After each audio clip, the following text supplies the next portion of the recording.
Eh bien, écoutez, on va démarrer. Donc, bienvenue à cette matinale du collectif Ressources. Donc, le collectif Ressources est un réseau composé de partenaires experts thématiques sur tous les sujets de la transition écologique des territoires. Donc, on pratique ce type de matinale une fois tous les 2 mois sur des thèmes qui concernent les mutations des territoires et de la ville autour de la transition écologique. Donc, ce matin, on est heureux d'organiser ça. Donc, pour ma part, donc Philippe Labro d'Écologie urbaine, avec la participation de l'agence d'architecture A, etc. On a préparé cette matinale sur deux frontières, en fait, qui sont peu explorées, qui sont encore des frontières de la ville, qui sont la nuit et la microbiodiversité. Alors, c'est vrai que trame noire, trame brune, on pense connaître la ville et ses fonctions, mais on n'a pas du tout exploré, en fin de compte, la diversité de ce milieu qui est la ville, qui est complexe et qui se transforme en permanence en fonction de l'espace et du temps. Donc, que reste-t-il encore de ces terres inconnues qui n'ont pas livré tous leurs secrets? Alors, dans cette matinale, comme je vous disais, on propose d'explorer en fin de compte deux frontières qui sont peu connues, parce que souvent invisibles ou abstraites, en fin de compte, pour les urbains et les humains que nous sommes. C'est-à-dire, c'est la première frontière, c'est la nuit. Donc là, j'ai repris quelques propos de Luc Wawzinski, qui dit qu'en fin de compte, dès l'origine, des humains ont cessé de domestiquer la nature et d'étendre leur emprise sur l'ensemble de la planète. Mais dans cette conquête du système monde, presque achevée, la nuit urbaine est souvent oubliée des édiles et des chercheurs qui n'a pas encore livré tous ses secrets. Pourtant, comme dit Lugavzeski, il y a une vie après le jour, il y a un travail horaire atypique, des sols de nuit, des nocturnes, des commerciales, des illuminations, des nuits blanches, des transports, des pollutions, des nuisances. Donc la nuit est complète, mais entre insécurité et liberté, la nuit s'invite dans notre actualité. Elle est un élément incontournable de la chronotopie urbaine et la nuit, comme dit Luc, a beaucoup de choses à dire au jour. C'est dont on va nous parler tout à l'heure. Alors ensuite, deuxième frontière de la ville, qui est aussi une frontière qui est de l'invisible, qui est la microbiodiversité, cette frontière à l'échelle de bien visible, à l'échelle de l'invisible. Alors c'est vrai, ce peuple microbien que l'on ne connaît pas ou qui nous fait peur colonise la ville à des échelles inédites, microscopiques. C'est la microbiodiversité urbaine qui est l'élément indispensable à notre bonne santé. Et cette microbiodiversité nous invite à un voyage au milieu des virus, bactéries, microalgues, protistes, ciliés, etc., etc., ce qui est tout à fait d'actualité par rapport à la peur, en fin de compte, du virus que l'on a en ce moment. Et on va voir qu'en fin de compte, tout n'est pas hostile, mais au contraire, c'est des écosystèmes qui sont complémentaires et qui sont indispensables à notre vie, au corps humain, aux animaux, aux plantes et au sol. Voilà, donc pour parler de ces deux frontières de la ville, je suis très heureux de recevoir Luc Gawzinski. Bonjour Luc Gawzinski. Bienvenue à notre matinale. Bonjour. Vous êtes professeur à l'ENSA de Nantes. Alors, je ne sais pas si je suis à jour de votre bio, mais vous la compléterez. Je sais que vous êtes aussi associé à Shanghai University, chercheur au LRA et associé à l'EREST. Vous avez dirigé de nombreux programmes de recherche et vous avez publié pas mal d'ouvrages sur la nuit des frontières de la vie, dont je citais les propos tout à l'heure, des manifestes pour une politique des rythmes, et vous avez beaucoup travaillé sur la chronotopie, donc ce qui est très intéressant, vous allez nous parler tout à l'heure. Bienvenue. Laurent Palca, bienvenue Laurent, Oui, bienvenue dans notre matinale. bonjour à tous. Vous êtes maître de conférence au Muséum d'histoire naturelle, un prestigieux établissement que l'on connaît et dont on est heureux de partager les valeurs. De Laurent Palca, vous êtes spécialiste de protistes, plus largement de la microbiodiversité. Vous menez des programmes de recherche dans une équipe d'écologie urbaine au CESCO. Et vous travaillez en ce moment sur une action spécifique et le rôle des champignons microscopiques associés aux plantes pour le maintien des herbacées sur les toits végétalisés de Paris. On va voir. Vous avez édité un superbe ouvrage, en fin de compte, après sur le peuple, en fin de compte, le peuple microbien. Vous connaissez le peuple des insectes et sur le peuple microbien. Bienvenue Laurent, on est ravis de vous avoir ce matin.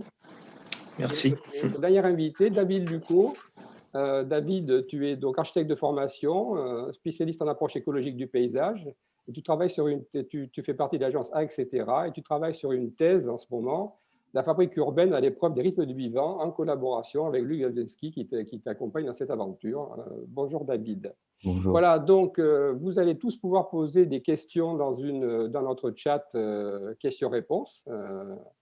Et nous serons ravis de pouvoir y répondre en parallèle avec nos invités. Cette séquence est enregistrée, donc on pourra la retrouver en replay. Et je laisse la parole à David pour introduire la première séquence sur la nuit avec Luc Gawzinski. Je te laisse la parole, David, pour cette introduction. Merci beaucoup Philippe et bonjour à tous. Je remercie déjà les intervenants d'avoir répondu présents à cette invitation et puis je remercie tous les spectateurs d'être présents. Donc, pour introduire cette matinale, donc, je fais partie de l'agence A&etc., donc, qui est une agence de programmation urbaine. Alors, on travaille finalement à définir les usages pour des espaces publics, mais aussi des espaces de nature. Donc, je vais expliquer un peu pourquoi la thèse CIFRE, pourquoi ce sujet, et finalement pourquoi cette matinale correspond assez bien à cette thématique. Donc, notre méthodologie est inspirée donc, des outils développés par l'urbaniste chercheur danois Jan Gehl. Et donc, cet urbaniste-chercheur, donc on pourrait presque résumer finalement ces outils finalement à une phrase qui est la sienne, qui est la vie, l'espace et les bâtiments, et dans cet ordre-là. Et donc, en utilisant finalement ces outils, en les éprouvant et en les testant sur des espaces publics, mais également sur des espaces de nature, on s'est rendu compte en les testant qu'il était nécessaire d'aller plus loin, puisqu'il y avait certains manques dans ces outils. Parce qu'en évaluant et en faisant des diagnostics, on s'est rendu compte finalement que notamment pour programmer les usages d'un parc, il y avait un manque criant dans ces outils. Et finalement, c'était que le terme « vie » était à reconsidérer, puisque le terme « vie » ici, c'était uniquement la vie humaine. Et ce qu'on voulait, nous, c'était de se dire finalement que il n'y a pas seulement la vie humaine dans un parc, et même en fait dans la ville, il y a beaucoup plus d'habitants que ceux que l'on voit, et même il y en a certains que l'on voit, mais que l'on ne considère pas forcément dans l'aménagement urbain. Donc ça, c'était une première chose. Et l'autre manque qui nous est apparu et sur lequel on se focalise beaucoup, c'est celui du temps. Dans l'aménagement urbain, ce qu'on voit souvent, finalement, c'est la seule temporalité qui est prise en compte souvent, c'est le temps du projet. Et on néglige souvent, finalement, les rythmes de la vie. Et quand je parle de la vie, je parle de tous les rythmes, donc la biodiversité des rythmes qui existent en ville. Et donc, c'est pourquoi on essaye de travailler sur ces deux notions sensibles que sont le temps et la biodiversité en ville, et en essayant de développer donc, un outil chronotopie qui permettrait de prendre en compte ces rythmes pour une meilleure prise en compte des temps et des rythmes de chacun, de chaque usager, humain ou non humain, et également voilà, de juste travailler avec le temps et pas seulement l'espace. Et donc, c'est pour ça que ça mène à ce sujet donc, de test CIFRE, qui sera, comme l'a dit Philippe, qui se fera donc aux côtés de A&etc. et avec Luc Wiadzynski ici présent, et Nathalie Frascari-Lacoste, qui est professeure à l'AgroParisTech.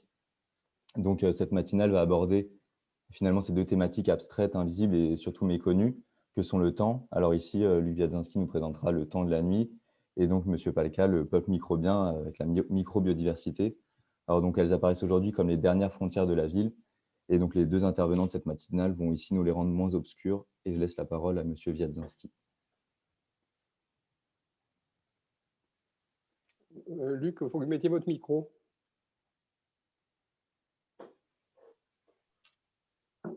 Parfait. Bon. Bonjour à toutes et bonjour à tous. J'espère que vous pouvez voir. Parfait, on voit tout à fait la présentation. Nickel. On vous laisse la parole.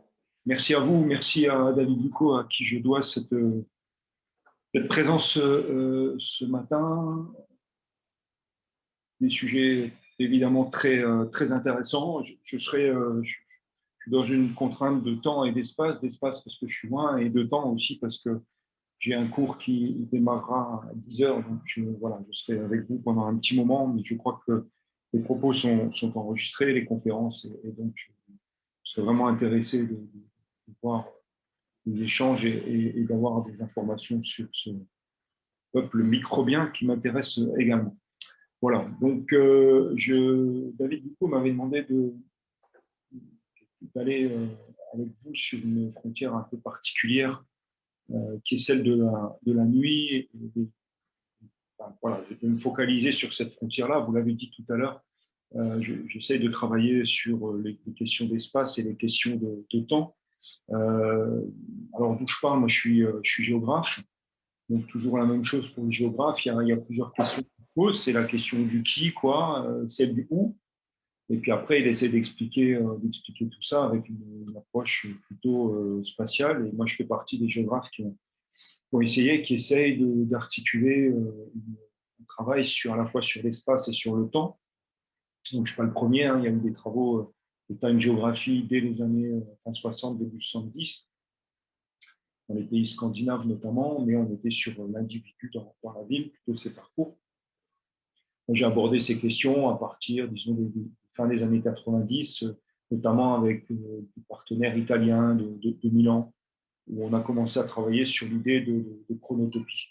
Donc, chronotopie, donc vous voyez cette articulation. Et aujourd'hui, je poursuis la réflexion, notamment avec David, qui a rejoint les équipes du laboratoire, autour de la notion de rythme et de rythmologie. Le rythme, non pas simplement comme une mesure, mais une manière de fluer. On a repris cette idée de repartir du mot originel de rythme, qui était manière de fluer, l'organisation de l'espace et du temps.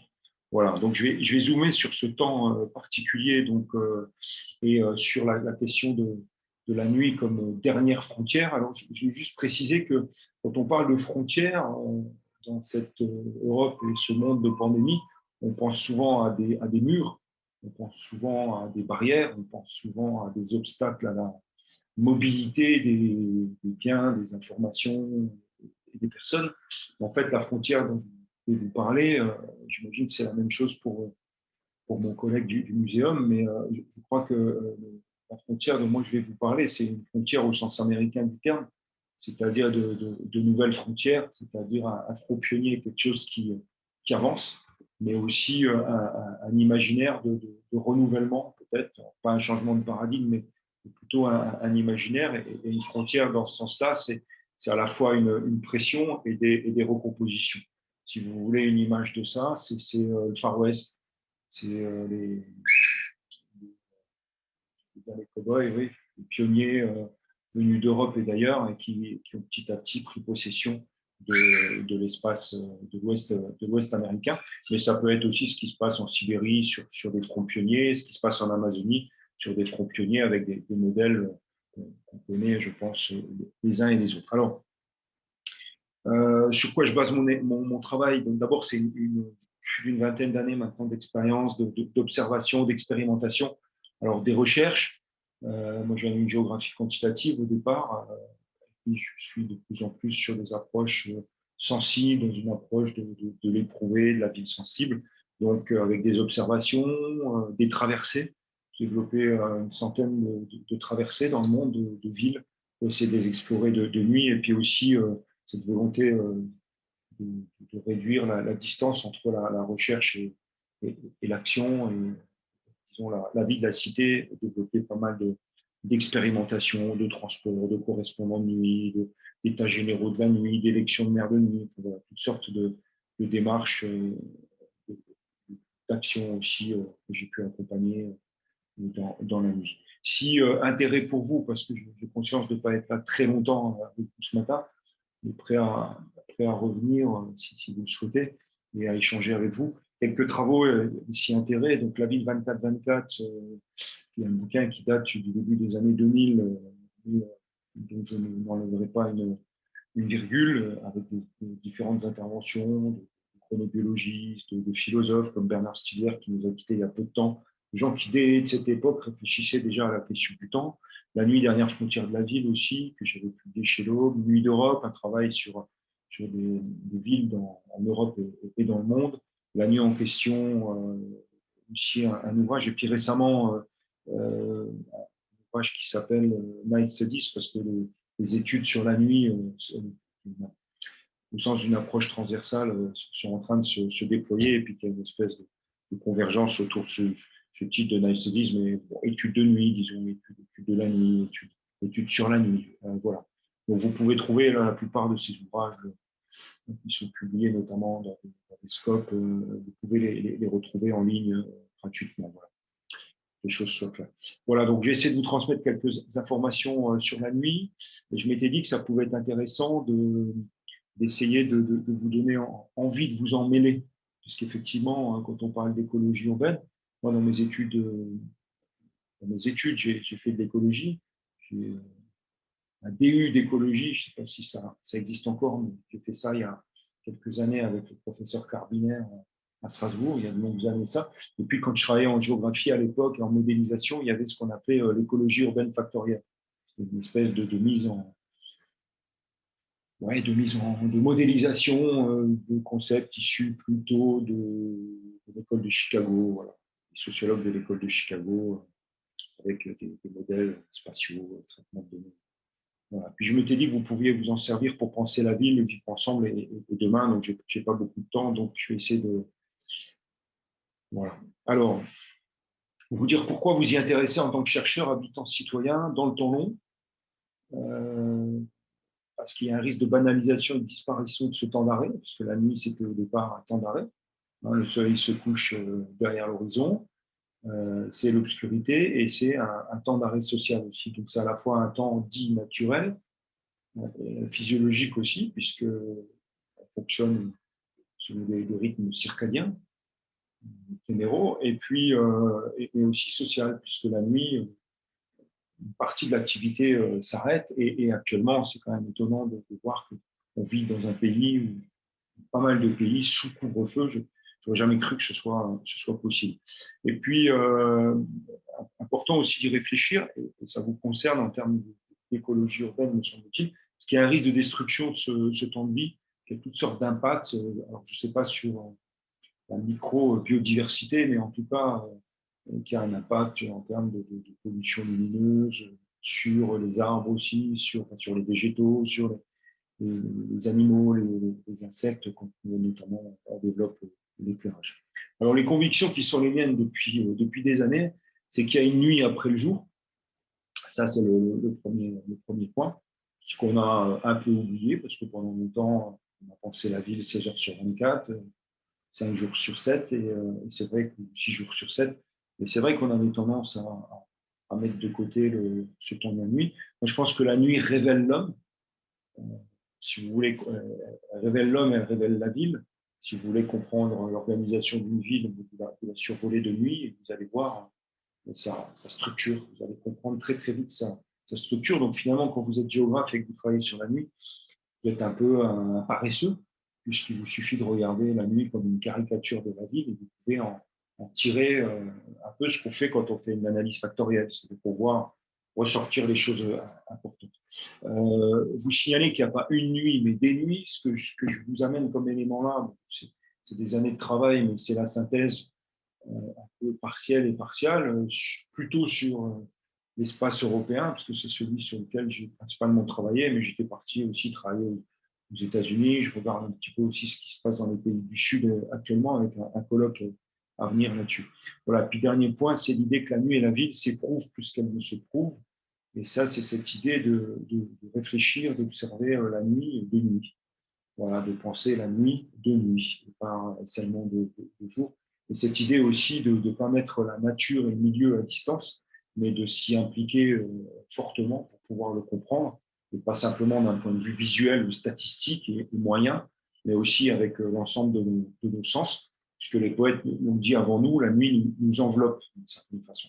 Et quand on perd la vision, une partie de la vision en tout cas, on est bien obligé de mobiliser ces autres sens, et donc on est les mêmes, mais pas tout à fait les mêmes quand même. Alors, pourquoi s'intéresser à la nuit et au temps? Alors, à la nuit et au temps, ça c'est pour faire le lien avec mon collègue David Ducot, c'est pour permettre qu'on puisse articuler cette réflexion sur la nuit, sur le temps au sens strict. Et comme vous êtes dans l'écologie urbaine, il y a aussi la question, je pense, de la citoyenneté, de politique au sens noble du terme. Donc, il y a un intérêt à travailler sur la nuit et sur le temps, parce que c'est la compétence de tout le monde et de personne.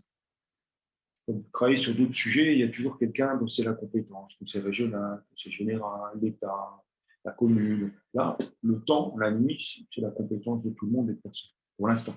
Donc, ça oblige au partenariat, au dialogue avec tout ce qu'on appelle aujourd'hui les parties prenantes. Donc, ça oblige à construire des tables de négociation. Ça oblige aussi à repenser en termes de dimension sensible, parce que ça renvoie à l'homme. La nuit renvoie à la question, le temps en général, mais la nuit à la question de l'homme. On a tous quelque chose à dire. Et ça permet aux citoyens de base de discuter, pas dire à égalité, mais en tout cas de se mettre autour de la table et d'avoir des choses à apporter en osant en fait parler de la nuit, au sens de ce qui se passait avant, ce qui se passe aujourd'hui, la perception, la curiosité, les peurs. On est capable d'engager un dialogue sans qu'il y ait nécessairement des sachants et puis des gens qui écoutent. Il y a l'idée de ce dialogue-là, et ce dialogue-là, il me semble important. Tout le monde a quelque chose à dire sur la nuit et sur le temps. Si on parle par exemple de social ou d'économie, ben, on voit bien là, des postures d'experts. Donc, je ne suis pas un expert sur la nuit, je suis quelqu'un qui a travaillé à un moment donné, qui a eu l'intuition que cette nuit allait bouger, qu'elle était une nouvelle frontière, à la fois pour l'économie qui la grignotait, mais aussi pour la réflexion et pour la créativité. Bon, travailler sur la nuit, ça vous oblige à un changement de regard qui nous semble bénéfique. Donc d'abord, penser la ville comme un espace de flux et pas simplement comme un espace de stock. Donc, il y a des gens qui rentrent dans la ville le soir, d'autres qui sortent. Voilà. Penser cette logique de flux, un espace pas seulement utilisé par les résidents. C'est vrai qu'aujourd'hui, quand vous voyez par exemple des cartes de population en France, dans les villes, c'est des cartes de nuit. C'est la population la plupart du temps au lieu de résidence. Or, cette population, elle n'est pas là la journée. Donc, ça, c'est très important. Et la nuit, arrivent d'autres populations qui viennent consommer, se flâner, se promener dans les villes et qui peuvent parfois être en conflit avec les résidents. Or, on a du mal à les associer à ces processus de négociation, à ces processus politiques. Penser la ville aussi comme une entité à 3 dimensions. Ça, je suis aujourd'hui dans une école d'architecture et les architectes font ça très bien, de penser en 3 dimensions. Il faut mieux que les géographes. Et il y a une dimension qu'il faut qu'on ajoute, c'est évidemment celle du temps, donc avec une évolution de cette entité en 3D dans le temps, dans la semaine, selon les saisons, selon les journées aussi du mois, selon les heures. Voilà, donc Paris est la même du matin au soir, mais en fait, ce n'est pas la même ville. Le matin, 6h, midi, 14h, 18h, 20h, 22h, la pleine nuit. Alors aujourd'hui, évidemment, tout ça est recomposé. Alors, vous n'avez plus le choix. Vous allez dire qu'il y a 30 ans, quand vous me disiez, tiens, je travaillerai bien sur la question de la nuit, que personne ne voulait m'encadrer, que ça n'intéressait personne. Vraiment, j'ai du mal à trouver des profs pour m'encadrer, pour encadrer cette recherche. Oui, c'était un petit peu. Il y avait très peu de choses écrites là-dessus. Je parle de nuit des données, il y avait très peu de travaux là-dessus. Et puis, la nuit n'était pas tellement dans l'actualité. Aujourd'hui, la nuit s'est invitée dans l'actualité, alors à la fois pour le meilleur et pour le pire. Donc, en gros, vous n'avez pas le choix. Pourquoi? Parce qu'il y a une actualité de la nuit, les nuits événementielles. La nuit des musées, la nuit de la philo, la nuit de la science, il y a la nuit des chercheurs. Enfin, il y a des nuits de tout. Dans le moindre des villages, il y a un marché de nuit, une fête de nuit, un tournoi de foot de nuit. Le transport de nuit est devenu quelque chose à laquelle on pense, qu'on développe dans la plupart des grandes métropoles. Les illuminations, depuis notamment le passage à l'an 2000, c'est une bataille entre les villes pour être les plus belles. Enfin, c'est un peu miroir, mon beau miroir, dis-moi qui est la plus belle. En fait, c'est dans cette logique de marketing territorial. Les villes bataillent pour avoir les plus beaux éclairages et pas simplement de sécurité. C'est de l'illumination. Enfin, je passe rapidement parce que c'est des choses que, évidemment, vous connaissez. L'ouverture des commerces avec la décentralisation, on a vu partout, on assistait à une espèce d'affaiblissement des lois, ou en tout cas une ouverture possible des horaires de fonctionnement des commerces. Mais on a vu aussi que la nuit devenait un moment particulier. Par exemple, on a vu des gens se précipiter pour les soldes de nuit, puisque le magasin ouvrait le jour des soldes, et ce jour de soldes, c'était à minuit, au moment du basculement. Signaler aussi que la nuit, c'est toujours ce moment du basculement dans une nouvelle année. Donc, c'est aussi un rite de passage. Et c'est aussi un rite anthropologique important, puisque chaque moment de notre vie est rythmé en partie par des rituels qui sont des rituels nocturnes. Voilà, donc, par exemple, devenir adolescent, c'est souvent quand on découche pour la première fois, la première nuit blanche, le rapport à, j'allais dire, à des drogues, à l'alcool, qui soit ritualisé, accompagné, à la sexualité aussi, c'est souvent lié à la question de la nuit. Et la nuit, c'est aussi un univers de transgression que les pouvoirs politiques ont toujours cherché à contrôler. Donc aujourd'hui, ce contrôle sur la nuit, il ne tient pas qu'à des raisons objectives. Hein. Il y a des études qui montrent que ce couvre-feu actuel, il a des conséquences plutôt négatives sur des rassemblements de personnes avant l'heure du couvre-feu. Les études du CHU de Toulouse, notamment, là-dessus. Je ne vais pas rentrer dans ce débat-là, mais mais voir que la nuit, c'est un espace qu'on a envie de contrôler. Les pouvoirs ont toujours eu peur de la nuit. Donc, on l'a mis en lumière et puis on a essayé de la contrôler avec des forces de l'ordre, voire des règles spécifiques. Voilà, donc, marché de nuit, j'en parlais tout à l'heure, vous le voyez ici. La nuit, elle a repris une dimension politique. Je pense par exemple à tout ce qui s'est passé autour de Nuit debout, mais elle est devenue aussi elle est redevenue un lieu de débat. C'est vrai qu'on refait le monde normalement la nuit. On refait le monde quand on est avec des amis la nuit. Et là, on en a fait un événement un peu symbolique, comme par exemple la nuit des idées. Partout dans le monde, maintenant, il y a un rendez-vous chaque année autour de la question des idées. Donc, il y a des débats qui ont lieu la nuit. Et c'est vrai que, par exemple, pour celles et ceux qui ont fait de la politique, le moment où on va comment dire, afficher, recouvrir les panneaux de messages politiques, d'affiches électorales et autres, c'est plutôt la nuit aussi. Le militantisme, c'est souvent la nuit. Donc, c'est un espace un petit peu particulier. La nuit, c'est devenu aussi un moment de patrimonialisation. Comme on a commencé à se rendre compte que la nuit était grignotée, les endroits où la nuit n'était pas encore, les endroits où elle était vraiment noire, bizarrement, le tourisme s'y intéressait et on a patrimonialisé. Il y a des classements, villes et villages étoilés. Il y a des événements comme le jour de la nuit. Vous voyez, celui-là, c'est 2013. On a développé ça notamment à Grenoble quand j'y travaillais. Et c'est vrai qu'on éteignait les lumières de la ville et on regardait comment on pouvait circuler sans toute cette orgie de lumière qui pose des problèmes en termes d'écologie et d'environnement. La nuit qui s'invite dans l'actualité du jour, je pense aux nuisances sonores. Dans toutes les villes, on veut attirer des étudiants, des jeunes, voilà, avec toutes sortes d'activités, mais on ne voudrait pas de bruit. Ça, c'est compliqué à vivre. Donc, qu'est-ce qu'on fait de ça? Il y a eu des pannes d'électricité géantes. Avant, on disait oui, pas chez nous, c'est pour les économies dérégulées, les États-Unis et tout. Si, on a eu des blackouts. Je me souviens notamment en Italie, pendant les nuits blanches en Italie. En même temps qu'on avait la nuit blanche. On a eu une nuit noire après minuit. Pollution lumineuse, on le voit partout. Hein. C'est difficile d'accéder aux étoiles. Et il y avait le projet de classer même la voûte étoilée au patrimoine mondial de l'humanité, puisque cette nuit-là, qui permet d'avoir un rapport au monde, à l'univers plutôt, cette nuit-là, elle est plus accessible pour plus de la moitié de l'humanité. On ne peut plus voir les étoiles. Et c'est vrai que j'ai souvenir de réflexion allongée dans un pré en regardant les étoiles à la montagne. Le travail de nuit des femmes, savoir par exemple jusqu'en 2001 en France, il était interdit, sauf dans certaines branches, et que pour se mettre en conformité avec les directives européennes, on a permis ce développement du travail de nuit. Voilà, on a un couvre-feu actuellement en France, mais il y en a eu aussi en 2005 pour les adolescents dans les banlieues. Bon, l'actualité de la nuit, ça a été aussi les violences urbaines, la sécurité routière, qui reste au cœur quand même de ces questions.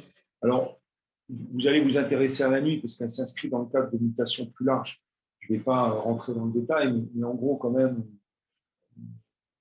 les tensions qui pèsent sur la nuit, elles sont notamment liées au fait qu'on est depuis quelques années dans des pays, dans des ensembles urbains, dans des ensembles qui sont majoritairement urbains.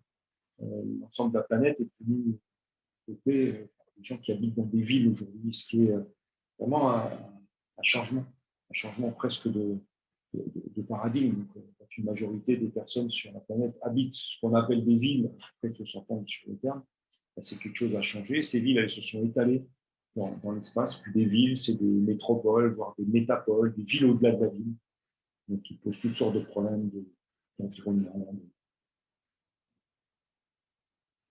de transport, de consommation d'énergie fossile et tout.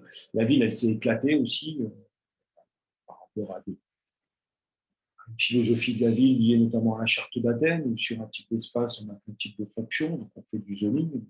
Quand le zoning est à l'échelle de plusieurs dizaines de kilomètres, il faut passer d'une île urbaine à une autre avec des voitures, avec des systèmes de transport, donc évidemment, ça consomme. Et ça, la Covid nous a permis, je crois, d'y réfléchir. Et puis, les technologies qui nous permettent ce matin d'échanger, ces technologies-là nous mettent aussi dans un rapport au temps comme une espèce de temps réel. J'ai du mal avec cette idée de temps réel, mais en tout cas, il y a une espèce d'urgence et on ne supporte plus le temps d'arrêt, on ne supporte plus la lenteur, ou bien on la pose comme une nouvelle valeur. Ça, c'est une tendance aussi, mais on ne la supporte plus. C'est vrai que se retrouver dans une file d'attente dans un service public, par exemple, c'est quelque chose qui est plus supporté parce qu'on a l'impression qu'on est dans du presse-bouton. Or, un territoire, la vie, ça résiste. S'il y a des personnes âgées devant nous à 17h30 à la poste, ce n'est pas seulement parce qu'elles viennent chercher des timbres, mais c'est aussi parce qu'elles viennent chercher des gens qui n'ont pas leur âge. Donc ça, on oublie aussi ce que c'est que la ville. La ville, pour moi, hein, j'ai oublié de le dire au départ, c'est le lieu de maximisation des interactions. Donc c'est ça qui est en danger avec la Covid. Et c'est ça aussi qui est en danger par un certain nombre d'abus, me semble-t-il, de technologie. Voilà, alors, vous devez vous mêler de ces réflexions-là parce que ça met les organisations et les territoires sous pression. Vous devez aussi vous intéresser à la nuit parce que c'est aussi une frontière pour vous qui êtes, me semble-t-il, dans la recherche-action, dans la réflexion. Alors, parce que d'abord, la nuit, c'est un oubli général. Les techniciens, les chercheurs commencent à s'y intéresser. Nos agendas ignorent la nuit. Vous prenez encore, si vous avez des agendas papier, vous verrez qu'on ne peut plus prendre de rendez-vous après 21h. C'est tant mieux, hein, mais voilà, ça pose l'idée de. Alors, soit le fait qu'on ne travaille pas de nuit, ce qui est faux, 18%, 15 à 18% des salariés qui sont amenés à travailler la nuit aujourd'hui, soit que, donc c'est plus pour les gens qui ne sont pas salariés, soit on ne travaille pas la nuit, donc pas besoin de prendre de rendez-vous, soit c'est des rendez-vous qui n'ont pas lieu d'être dans un agenda professionnel. Ceux qui ont souvent utilisé la nuit, c'est les artistes, les écrivains, donc voilà, ils ont utilisé leur inspiration, ils y ont travaillé, ils s'y sont réfugiés aussi, parce que souvent ils étaient mis sous pression par des régimes totalitaires, et d'une certaine façon, la nuit était un refuge, l'endroit où la possibilité d'une contre-culture. Aujourd'hui, ce qu'on voit, c'est que les industriels, les commerçants, le marché s'intéressent. Alors, c'est une approche difficile, la nuit. D'abord, c'est un moment de sommeil. On est des animaux diurnes, et donc, normalement, on dort la nuit. C'est une négation de 8 heures la nuit. C'est intéressant de voir que nuit, par exemple, c'est non 8, no 8, no 9 heart, no OT, enfin, vous pouvez le prendre dans différentes langues. Donc, c'est comme une négation de 8 heures. 8 heures parce que 7-8 heures, c'est ce qu'on dort. Alors, il y en a qui dorment beaucoup moins, mais en gros, c'est à peu près dans cette fourchette-là. C'est un lieu de peur et de fantasme. Une espèce de lieu hors contrôle, les cauchemars, les rêves, les complots qui s'y passent. On ne s'y intéresse pas toujours parce que, ben voilà, la nuit, on est plutôt sur nos écrans. Alors, pour les plus anciens, on est devant la télé. Pour les autres, on est sur d'autres types d'écrans, des jeux. Et puis, c'est difficile de penser en même temps l'espace et le temps. Donc, la ville comme quelque chose en 3D qui change. Puis la nuit, voilà, c'est effectivement l'indéterminé. Si on reprend les définitions de la nuit, bon, ça vient du latin nox, désigne la période de temps au cours de laquelle le soleil disparaît sous l'horizon. Donc, c'est une discontinuité, elle est essentielle. C'est le temps des ténèbres et de l'obscurité, c'est le temps du sommeil. Voilà. Et par extension, la nuit, c'est le temps du repos social. Et c'est vrai que la nuit a toujours été symbolisée par le couvre-feu, l'arrêt de toute activité et la fermeture des portes de la cité. Partout, vers 21h, 22h, on fermait les portes de la cité, on se réfugiait dans la cité et le veilleur passait, dormez, braves gens, je veille. Aujourd'hui, il y a d'autres systèmes, mais on est dans cette logique. C'est un terme ambigu. La nuit, c'est le temps des conspirations qui vont éclater au grand jour. C'est le temps de l'indéterminé, donc les cauchemars, les monstres. C'est un moment de transgression et de plaisir, il ne faut pas l'oublier. C'est la période où tout paraît possible, donc on refait le monde. Et puis, je crois que la nuit a quelque chose d'intéressant, c'est qu'on échappe au binaire dans la nuit. Et les cruciverbistes la définissent comme pouvant être blanche et noire à la fois. Donc il y a cette espèce d'ambiguïté dans la nuit. Vous devez vous intéresser à la nuit parce qu'elle est sous pression. Alors l'homme a toujours voulu repousser la nuit. D'ailleurs, vous voyez qu'on dit toujours depuis la nuit des temps. Comme si la nuit des temps est juste aujourd'hui. Aujourd'hui, on avait dépassé cette nuit. Alors cette conquête s'est faite par la lumière avec des progrès techniques, j'allais dire du feu jusqu'au LED, et mieux encore la luminescence, sur des choses aujourd'hui qui sont travaillées. sont poussés la nuit par la police et la sécurité, donc avec une affirmation politique. On a dit de Louis XIII qu'il était le roi des chasses-ténèbres, hein, mais c'est la fameuse théorie des deux corps. Il y a le corps physique du roi, et puis il y a le corps du roi comme puissance qui ne dort jamais, en fait, comme les empires sur lesquels le soleil ne se couche jamais. Aujourd'hui, elle est conquise aussi cette nuit par l'économie grâce à toutes sortes de nouvelles conditions. Et donc, petit à petit, on est passé de la ville de garde, santé, sécurité, au by night, et aujourd'hui à ce que j'ai appelé la diurnisation de la nuit, qui serait une phase ultime de l'artificialisation de la ville. C'est vrai que l'homme a construit des villes qui sont une espèce de coquille qui va générer un propre climat. Voilà, il va climatiser son environnement. Il va essayer d'échapper au rythme de la nature, donc les saisons et aussi la nuit. Et cette conquête, ce front pionnier, il avance avec des pressions nouvelles et de plus en plus fortes par la mise en lumière des villes pour l'agrément. Vous voyez quelques images. Le développement d'une industrie en continu, ça je l'ai vu. La banalisation des services 24 heures sur 24. Pour les plus jeunes d'entre vous, ça semble banal, mais il y a quelques années, c'était difficile de trouver toutes sortes de services de nuit, distributeurs automatiques de plein de choses, même des fleurs, hein, pour les amoureux nocturnes. Fin du couvre-feu médiatique, j'ai aussi connu la télé qui s'arrêtait, la radio qui s'arrêtait la nuit, c'est plus le cas. Développement du travail de nuit. Je me rappelle d'un témoignage dans les années 50 d'un agriculteur en Alsace qui disait ils ont mis des phares sur les tracteurs, c'est qu'un jour ils vont nous faire travailler la nuit. Ben voilà, si vous traversez la France cet été, vous verrez que pour 1000 raisons, hein, on travaille de nuit. Donc, vous avez une espèce de gros insectes lumineux là, qui font les foins, qui travaillent de nuit. Développement des commerces de nuit, pas actuellement, mais ça c'est quelque chose qu'on a vu. Puis multiplication de loisirs nocturnes. Et il y a une économie de la nuit qui s'est développée. On considère à peu près qu'il y a 100 000 personnes qui travaillent l'économie de la nuit au sens festif et qu'il y a plus de 2 milliards d'euros. Donc il y a des enjeux, notamment à la TV. On a vu que dans tout, chaque fois que vous faites une fête, un événement, quelque chose, il faut qu'il y ait une dimension nocturne. Donc, nocturne culturelle, commerciale, vous faites une foire, il faut des nocturnes.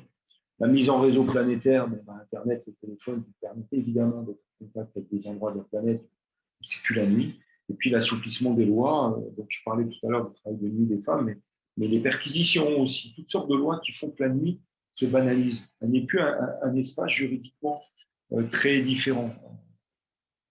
Je n'insiste pas, les nuits thématiques, développement des services de mobilité nocturne, des activités socio-culturelles, des crèches, mise en place des crèches de nuit, parce que les gens qui travaillent de nuit, pour pouvoir travailler de nuit, il faut qu'ils puissent laisser leurs enfants dans une crèche. Ça a un impact sur nos vies, puisqu'il y a un décalage de notre heure d'endormissement et une diminution du temps de sommeil. Chaque fois qu'on le mesure, on perd 6-7 minutes. Donc, on dormirait 1h30 de moins que nos grands-parents, parce que pour 1000 raisons, ce qu'on consomme certainement comme excitant dans la journée, peut-être aussi le fait qu'on a des travaux, on a des métiers moins physiques, toutes sortes de raisons. Je ne suis pas Excusez-moi, Luc, comme vous devez partir tôt, est-ce qu'on pourrait garder un petit peu de place pour les questions? Bien sûr, bien sûr. OK. Voilà, donc je termine si vous voulez là-dessus, puis comme ça on aura un moment d'échange.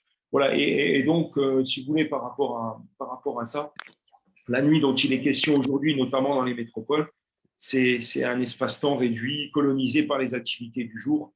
Donc c'est un creux de 3 heures dans la vie quotidienne de nos villes, et le temps, c'est entre 1h30 et 4h30 du matin, c'est ça la ville dont on parle. Et ce qui est intéressant aussi, c'est que d'une certaine façon, plus on avance dans la nuit, plus on est dans une logique d'archipel.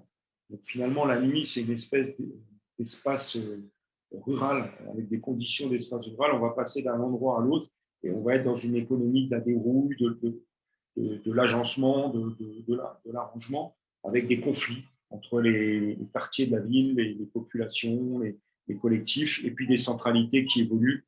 Voilà. Et je terminerai juste là-dessus, c'est cette idée que moi, ce que j'ai pu voir dans mes travaux, c'est que quand vous parlez de la nuit, les gens vous disent « Ah oui, la nuit, je suis libre », ou bien ils vous disent « La nuit, c'est dangereux ».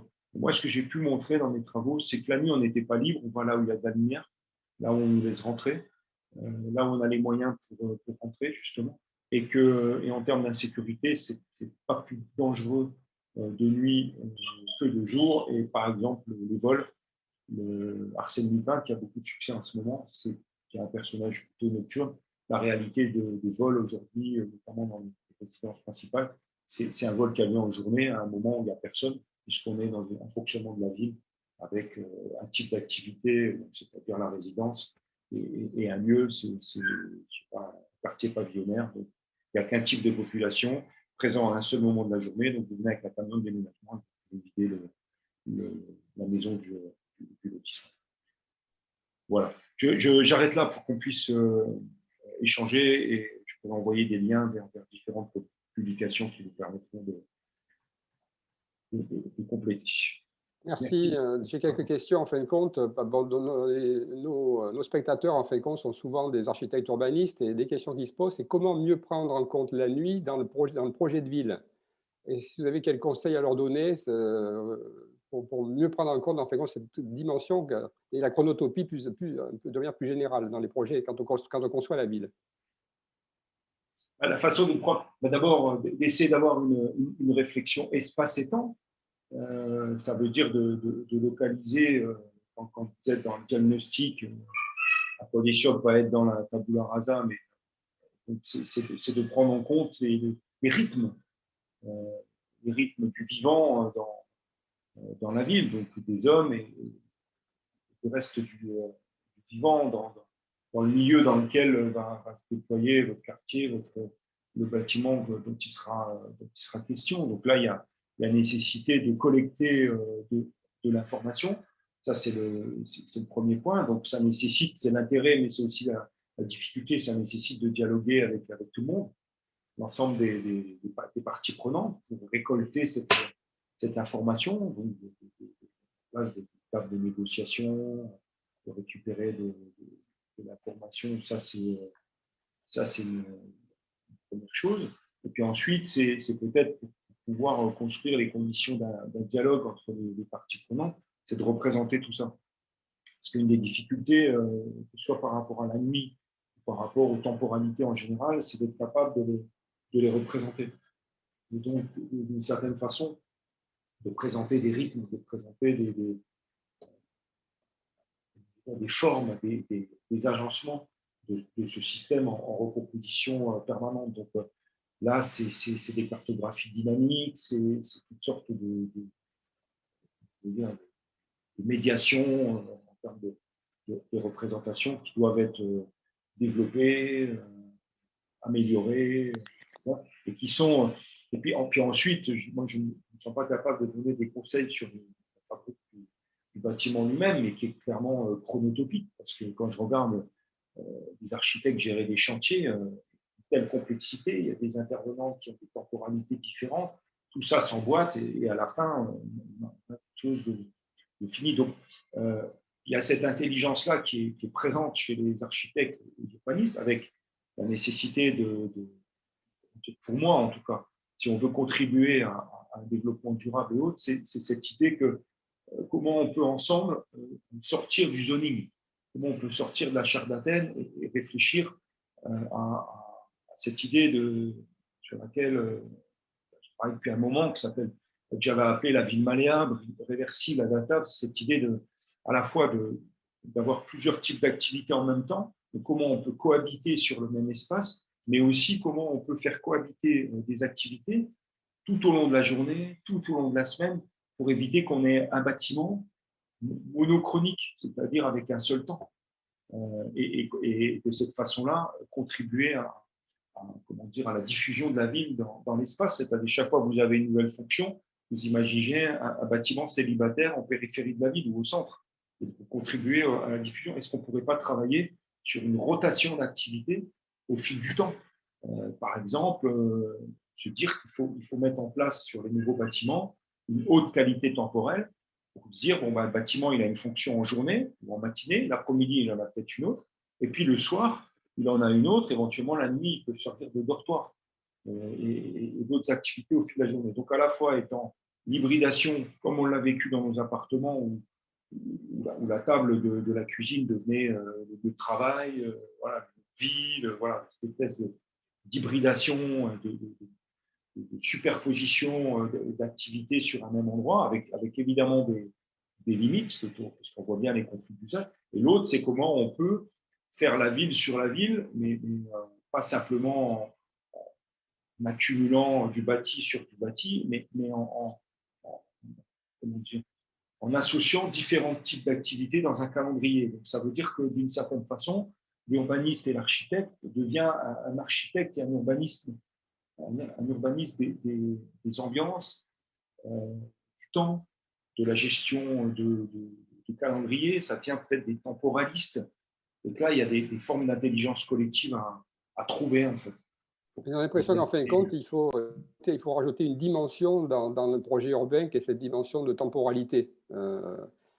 Donc, on parle de haute qualité temporelle, vous parliez d'intensité d'usage du bâtiment, mais je pense que David aussi travaille là-dessus et vous travaillez ensemble sur l'intensité d'usage de l'espace public, c'est-à-dire la haute qualité temporelle appliquée à l'espace public. Pas qu'à l'espace public. C'est-à-dire que l'espace public, évidemment, c'est l'endroit où on peut voir, et on voit par exemple avec le confinement et le déconfinement, que cet espace public a du sens. Par exemple, c'est ce qui nous sauve.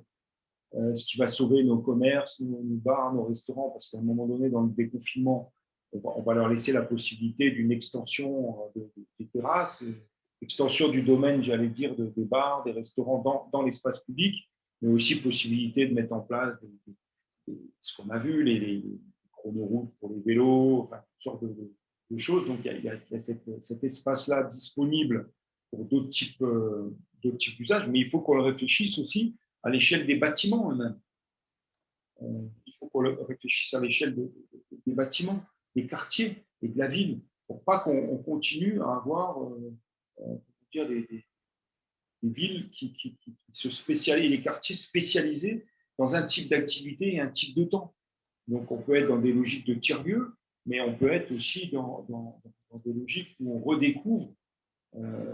Tout ça, ça sert à quoi? Ça sert à créer, à maintenir, à éviter que la ville se diffuse et qu'elle grignote. Je crois en France, l'équivalent de l'urbanisation, c'est tous les 7 ans un département français, la surface d'un département français qui disparaît sous l'urbanisation. Bon, il n'y a pas une pression démographique aussi forte que ça. Donc, ça veut dire qu'on est encore des prédateurs d'espace. Donc, il faut qu'on évite, de mon point de vue, cet étalement qui a des conséquences en termes de mobilité et tout. Puis, deuxièmement, comment on recrée de l'intensité urbaine? Comment on recrée de l'animation, pour qu'on n'ait pas des espaces morts de vie pendant un moment de la journée, de la nuit, mais qu'il y ait en permanence une activité, que ces espaces soient peuplés. Pour ça, il faut de la mixité. Elle ne doit pas être que sociale, elle ne doit pas être que ethnique, puisqu'on utilise maintenant ce terme même en France. Elle ne doit pas être que en termes de genre, de sexe, elle doit être aussi en termes de temporalité, faire en sorte que dans les quartiers et d'activités, on puisse avoir toutes sortes d'activités qui ont leur temporalité propre, fait que le quartier il est animé et il s'auto-contrôle d'une certaine façon. Et ça, c'est très important, me semble-t-il. Donc voilà, c'est le faire à différentes échelles.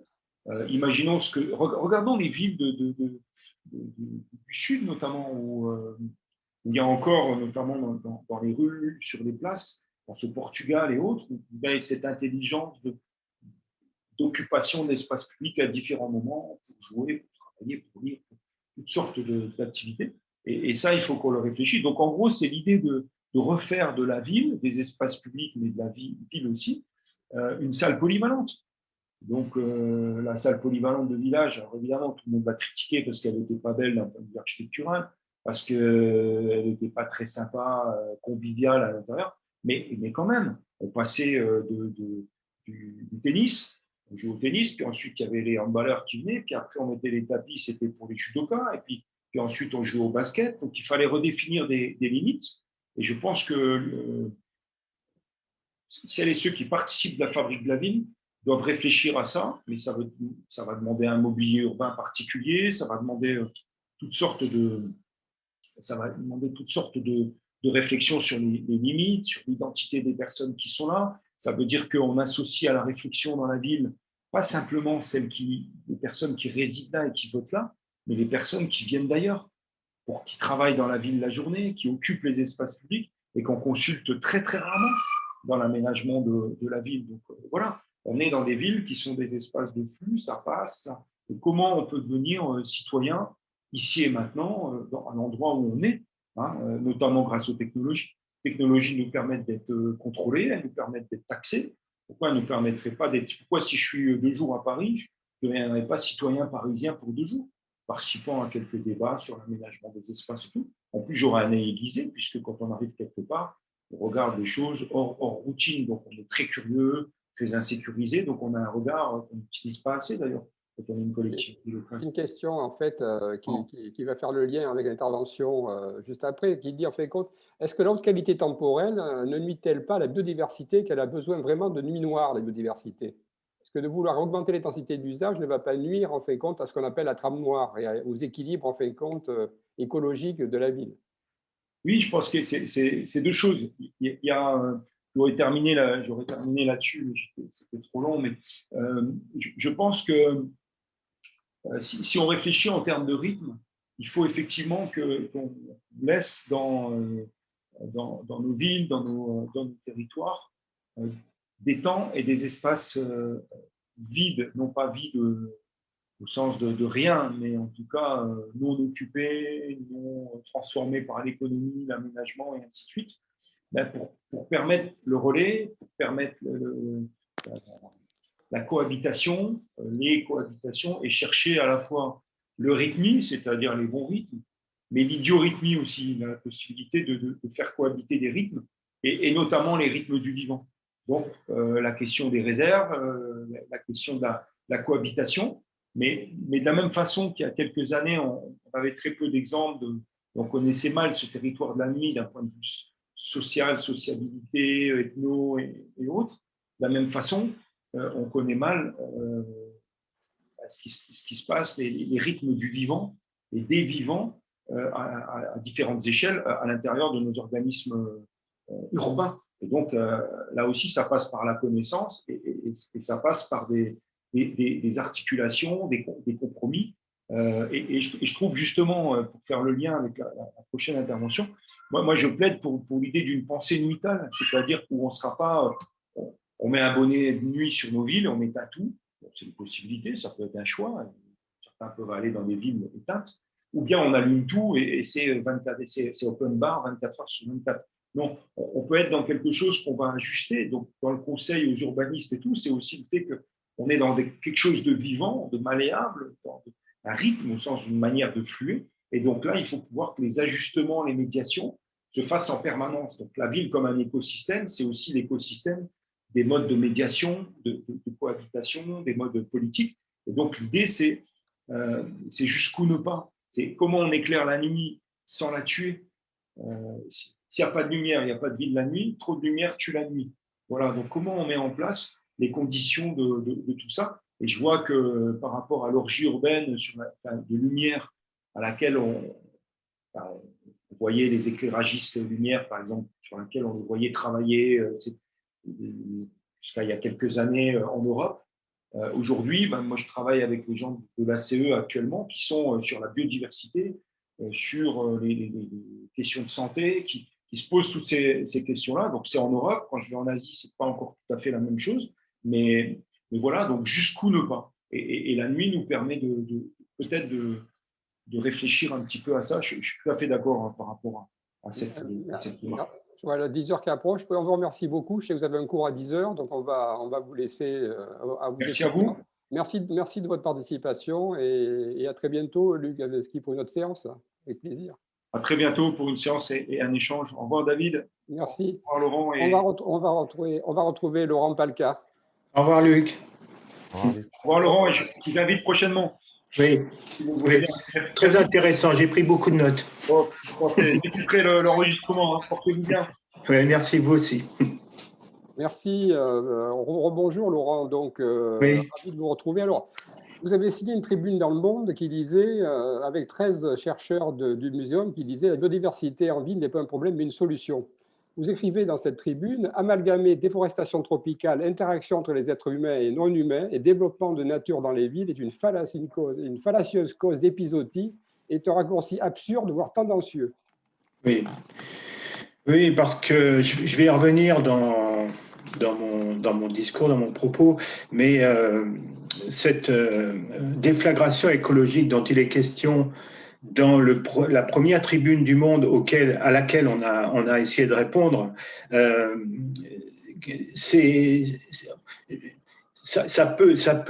raison, c'est peut-être que les auteurs de cette tribune, un maire et un professeur en médecine, connaissent pas trop bien le fonctionnement naturel. Et j'espère tout à l'heure, au cours de mon propos, vous démontrer une partie de ce fonctionnement et que lorsqu'on a compris une partie, en tout cas, de ce fonctionnement naturel, on ne peut plus parler de déflagration écologique. C'est une vision simpliste du fonctionnement naturel. Alors donc, je vais y revenir. Moi, j'ai bien aimé la présentation de Luc parce que, donc, comme je l'ai dit, j'ai pris des notes. Et puis également, il m'a fait réfléchir et il m'a fait revenir en arrière. Il m'a fait revenir en arrière au moment où j'étais en train de rédiger le bouquin sur le peuple microbien. Et à ce moment-là, j'ai essayé de rechercher dans la littérature si on avait des informations sur l'effet de la pollution lumineuse sur les micro-organismes. Et en particulier, pas n'importe lesquels, sur des cyanobactéries. Alors, les cyanobactéries sont des bactéries qui ont une importance capitale dans l'histoire de la vie sur Terre, hein, puisque c'est grâce à elles qu'on a de l'oxygène dans l'atmosphère.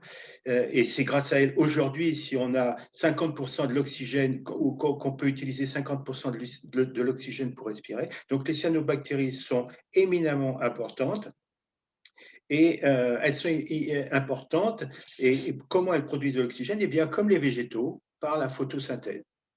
Elles utilisent les photons des rayons du soleil pour fabriquer des molécules organiques et libérer de l'oxygène pour la photosynthèse oxygénique. Voilà. Et donc, j'ai voulu voir si cette pollution lumineuse, chercher dans la littérature si cette pollution lumineuse avait un effet. Eh bien, je ne dirais pas malheureusement, mais en tout cas, les seuls travaux que j'ai trouvés et le peu de travaux que j'ai trouvés là-dessus montrent qu'il n'y a pas d'effet significatif. Donc, je peux dire qu'il n'y a pas l'effet de la pollution lumineuse sur les cyanobactéries n'est pas évident. Voilà. Alors, je voudrais juste revenir sur la présentation que vous avez faite de moi, en disant que moi, je me définis comme un naturaliste. Un naturaliste à une échelle particulière, hein, comme vous l'avez dit, l'échelle microscopique. Et ça, c'est pas une posture, hein. C'est à la fois une méthode et un état d'esprit.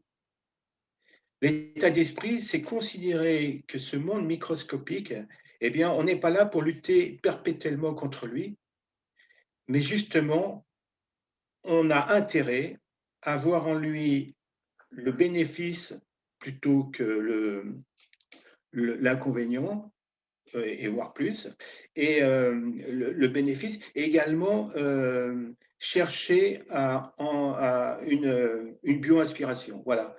Le monde microscopique est une source inépuisable d'innovation et de bio-inspiration. Et donc ça, et également, puisque le monde microscopique, c'est un peu comme le monde de la nuit, j'ai bien aimé également faire partie de cette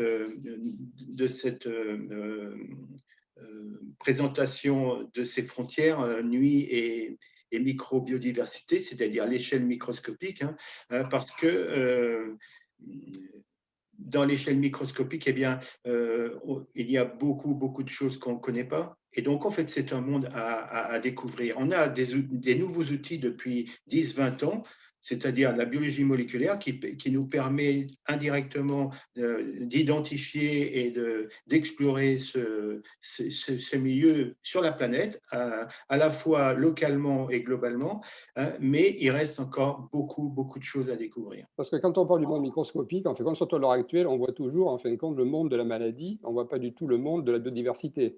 C'est pour ça que ce matin, je voulais réhabiliter, en fin de compte, cette microbiodiversité et la faire découvrir, parce qu'on a peur de l'invisible, on a peur de la nuit. Donc, en fin de compte, démystifier la biodiversité, c'est déjà donner un pas sur la biodiversité urbaine de manière beaucoup plus large, quoi, et sa compréhension. Donc, oui, vous avez raison, la microbiodiversité, le monde microscopique, c'est une affaire de peur, comme la nuit, et il faut apprendre justement à aller au-delà de cette peur.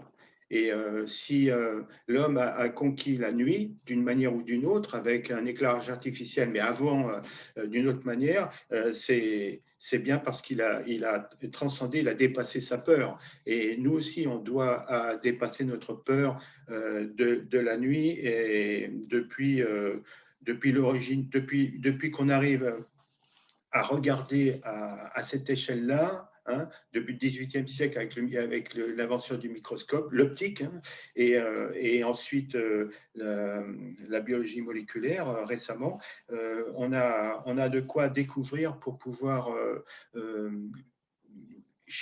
trouver des sources de biorespiration, également de l'émerveillement, hein, parce que c'est pas un monde où il se passe rien, hein, et c'est pas un monde qui fait simplement de se diviser et de consommer, hein. C'est pour ça, parlons-en en fin de compte de ce microsystème urbain, microbiodiversité urbaine, qui est la première échelle en fin de compte des solutions fondées sur la nature, qui restent après des solutions visibles, quoi. Oui, mais juste avant, là, parce que en écoutant Luc, j'ai des choses me sont venues à l'esprit et je me suis dit, jour et nuit, nous, c'est plutôt, enfin, au niveau microbiodiversité, c'est plutôt lumière et obscurité. Et dans la journée, d'ailleurs, on a également lumière et obscurité dans les écosystèmes. Si on vous prenez un écosystème terrestre, comme une forêt, par exemple, ou un champ, hein, un champ pas cultivé, une prairie, eh bien, vous allez avoir une partie éclairée et une partie dans l'obscurité. La partie éclairée, c'est la partie aérienne, et puis la partie obscure, ou dans l'obscurité, c'est dans le sol. Le sol est dans l'obscurité en permanence, quel que soit le jour ou la nuit. Et puis, si vous prenez l'océan ou si vous prenez un lac, vous allez avoir une partie de la surface et en dessous de la surface, quelques mètres, où vous allez avoir la pénétration des rayons lumineux, et ensuite, vous allez avoir de l'obscurité, comme dans le milieu terrestre, c'est-à-dire une partie éclairée et une partie obscure. Et là, la partie éclairée, elle joue un rôle. Elle joue un rôle dans les milieux terrestres, parce que tout le monde le sait, les plantes font la photosynthèse, c'est-à-dire produisent de la biomasse, hein, et comme je disais tout à l'heure, pour les cyanobactéries, elles produisent de l'oxygène, elles libèrent de l'oxygène parce qu'elles font la photosynthèse oxygénique, mais elles le font pendant la période éclairée, mais pendant la nuit, elles respirent. Les plantes, la journée, elles produisent de l'oxygène et elles consomment de l'oxygène, et la nuit, elles ne font que consommer de l'oxygène. Elles ne s'arrêtent pas, les plantes, elles ne s'arrêtent pas. C'est pas parce qu'il y a la nuit, les plantes continuent à être actives, mais elles n'ont plus la source pour faire la photosynthèse et produire de l'oxygène, mais elles le consomment, elles consomment l'oxygène. Donc, et c'est également la même chose avec, je reviens à la microbiodiversité, et au sein de la microbiodiversité, on a une partie, comme je disais, avec les cyanobactéries, mais il y a également les protistes qui font la photosynthèse. Toutes ces micro-organismes qui font la photosynthèse, on les appelle des microalgues, et les microalgues produisent également de l'oxygène, une énorme quantité d'oxygène. Et lorsqu'ils sont dans l'obscurité, il ne faut que respirer. Pourquoi? Parce que des cellules de plantes ou des cellules de micro-organismes qui font la photosynthèse, elles ont quelque chose en commun. Elles ont le système qui fait qu'elles peuvent utiliser les rayons lumineux pour produire, pour libérer de l'oxygène et produire des molécules carbonées. Voilà. Donc, là, c'était pour faire le parallèle avec le discours et la présentation de Luc. Mais maintenant, par rapport à ce que moi j'avais compté, comment j'avais compté articuler mon propos, eh bien, je m'étais dit, la ville, c'est un endroit particulier parce que lorsqu'on a préparé ce moment-là tous les deux, vous m'avez dit que la ville, c'est un milieu complexe. Et oui, effectivement, c'est un milieu complexe, il n'y a pas de doute. Et puis Luc l'a montré, hein, c'est un milieu complexe, mais pas pour les espèces, pas pour la biodiversité et pas pour la microbiodiversité. C'est tout le contraire. La ville est un milieu qui simplifie la biodiversité et simplifie la microbiodiversité. On le sait. Par exemple, moi, je m'intéresse à la relation entre les plantes et les champignons microscopiques qui font des mycorhizes, c'est-à-dire des associations avec au niveau des racines pour permettre aux plantes, c'est une association mutualiste, donc ce n'est pas forcément les plantes qui ont le plus d'avantages. Les champignons aussi ont un avantage évidemment, puisque cette association a été sélectionnée. Mais les champignons apportent de l'eau et des éléments nutritifs à la plante. Et on sait que plus les plantes seront associées avec une diversité taxonomique, c'est-à-dire avec un nombre d'espèces élevé de champignons, et plus la plante aura la possibilité de résister aux conditions du milieu. C'est-à-dire, elle pourra avoir accès à l'eau même s'il ne pleut pas, elle pourra avoir accès au phosphore même si le phosphore est absorbé sur les particules, ce qui arrive toujours, et elle aura accès à l'azote, et elle aura accès à tout un tas d'éléments comme les cations. Donc, la plante aura tout ce qu'il faut pour fabriquer de la biomasse, en plus donc de sa capacité de faire la photosynthèse. Voilà. Et donc, on sait que dans la ville, en ville, dans le milieu urbain, d'une manière générale, eh bien, le milieu urbain est plus pauvre en taxons de champignons qui s'associent aux plantes qu'en dehors du milieu urbain. Dans le milieu urbain, on a une simplification, une diminution, une réduction de la biodiversité en champignons qui s'associent aux plantes. Ça veut dire quoi? Ça veut dire que les plantes qui se développent en milieu urbain sont logiquement moins capables de résister aux conditions du milieu. Et comment on peut expliquer cette réduction du nombre d'espèces de champignons microscopiques en milieu urbain?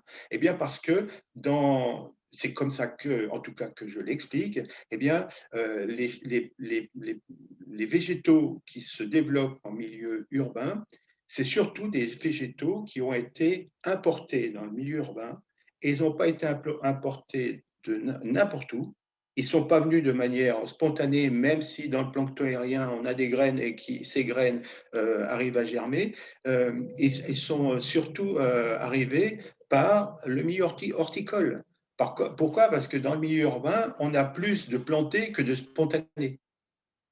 Et j'ai absolument rien contre le milieu horticole, bien au contraire, mais c'est un fait. Dans le milieu horticole, sur le plan des champignons qui s'associent aux plantes, le milieu horticole sélectionne et simplifie les champignons qui s'associent aux plantes. Donc, si vous introduisez une plante qui a déjà été sélectionnée pour s'associer avec très peu de champignons et que vous l'introduisez dans le milieu urbain, eh bien, dans le milieu urbain, elle va rester avec un nombre d'espèces de champignons très faible. Voilà. Donc ça, c'est parce qu'on a dû planter la ville et s'organise, s'imagine ou en tout cas s'imaginer jusqu'à encore il n'y a pas très longtemps, comme un milieu où tout doit être construit et rien ne doit être laissé au hasard, et surtout pas du spontané et surtout pas du sauvage.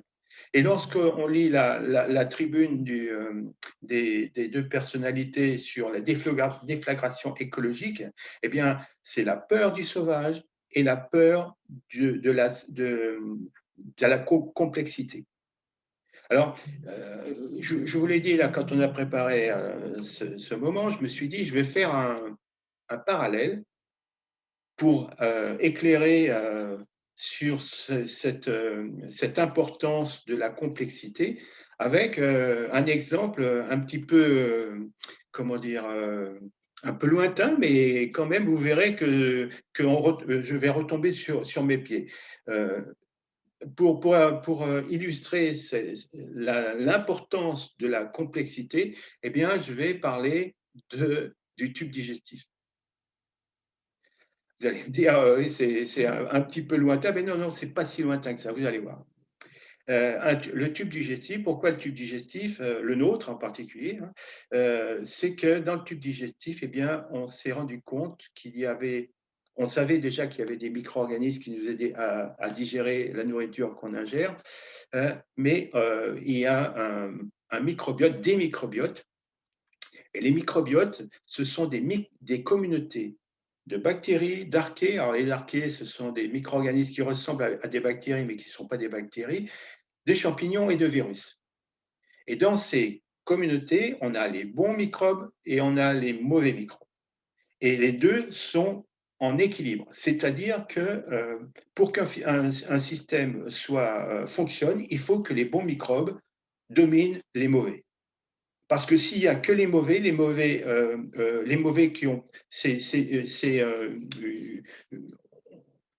on peut les qualifier de mauvais en les regardant d'un côté, mais si on les regarde de l'autre, ils ne sont pas si mauvais que ça. Mais d'un côté, on peut considérer qu'ils sont néfastes. Bon, bref, c'est un équilibre.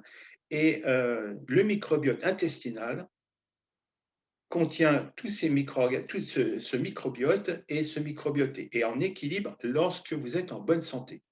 Lorsque vous êtes en bonne santé, vous avez des bactéries qui interviennent en produisant des molécules qui ont un effet anti-inflammatoire. On a des bactéries qui produisent des molécules qui vont être utilisées par d'autres bactéries qui vont produire des molécules que nos cellules épithéliales du tube digestif, du côlon en particulier, ont besoin. Donc, c'est des bactéries qui interagissent avec le corps humain et dont on a besoin.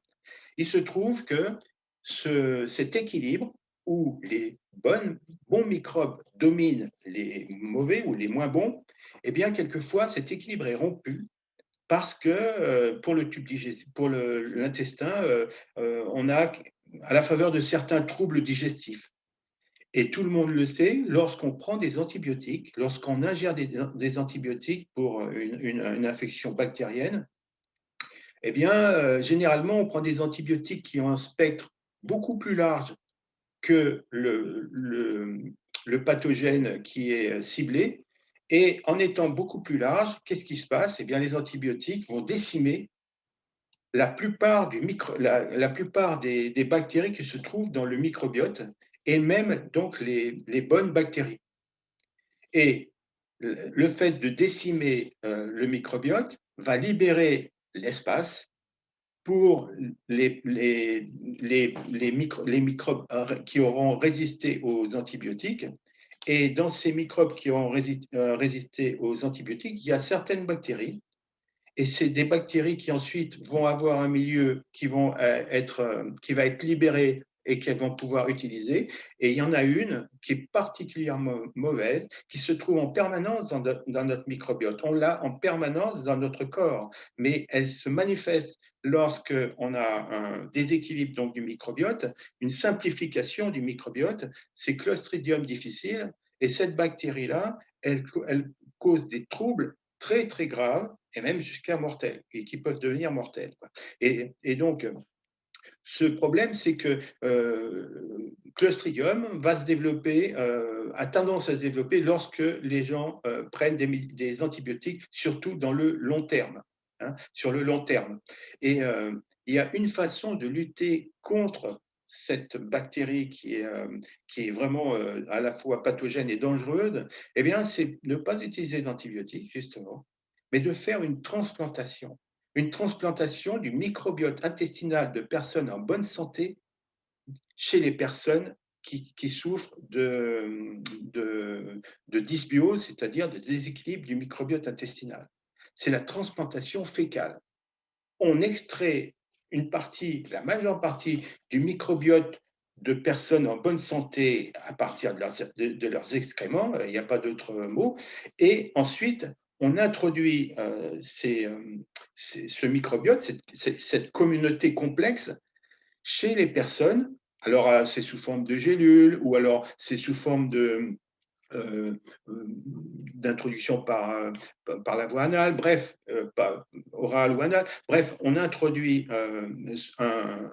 des communautés complexes et grâce à ces communautés complexes, donc ce microbiote, on guérit, mais alors c'est au jour près, hein, 90 à 95% des troubles digestifs dus à Clostridium difficile. Et cette transplantation de microbiote, aujourd'hui en France, c'est considéré comme un médicament. C'est le seul cas où la transplantation du microbiote, et un microbiote fécal, est reconnue comme un médicament. Alors, pourquoi je raconte ça? Eh bien, on comprend bien que lorsqu'on prend des antibiotiques ou lorsqu'il y a un trouble ou lorsque les pathogènes deviennent prédominants, eh bien, on a une simplification des communautés. Lorsqu'on fait une transplantation, on transplante du complexe. Et on sauve la situation, non pas avec une espèce, mais avec des communautés. Et je fais ce parallèle avec la ville. La ville, c'est la même chose par rapport à la biodiversité. On a une simplification de la biodiversité en milieu urbain. Et nous, ce qu'on essaye de comprendre au CESCO, et en particulier dans mon équipe d'écologie urbaine, c'est comment la biodiversité peut s'installer et se maintenir en milieu urbain, mais la biodiversité au niveau complexe, c'est-à-dire pas en introduisant une espèce, pas en faisant venir même une espèce indigène ou locale, non. Nous, ce qu'on essaye de comprendre, c'est des mécanismes complexes d'introduction de systèmes complexes, en particulier des néo-écosystèmes. Moi, c'est mon sujet de recherche. J'essaye de comprendre quels sont les facteurs facilitateurs, c'est-à-dire qui permettent de favoriser l'installation et le maintien, pas simplement de plantes sur les toits, mais d'écosystèmes, c'est-à-dire de systèmes qui fonctionnent. Est-ce que par analogie, en fin de compte, au système digestif, on peut transplanter des morceaux de sol, en fin de compte, qui vont semencer, mettons, dans le cadre de la désimperméabilisation des sols que l'on fait en ville? Est-ce qu'on transplanterait des morceaux de sol qui sont avec des systèmes complexes pour ensemencer, en fin de compte, un sol qui serait plus pauvre? Est-ce que c'est comme ça que vous voyez les choses?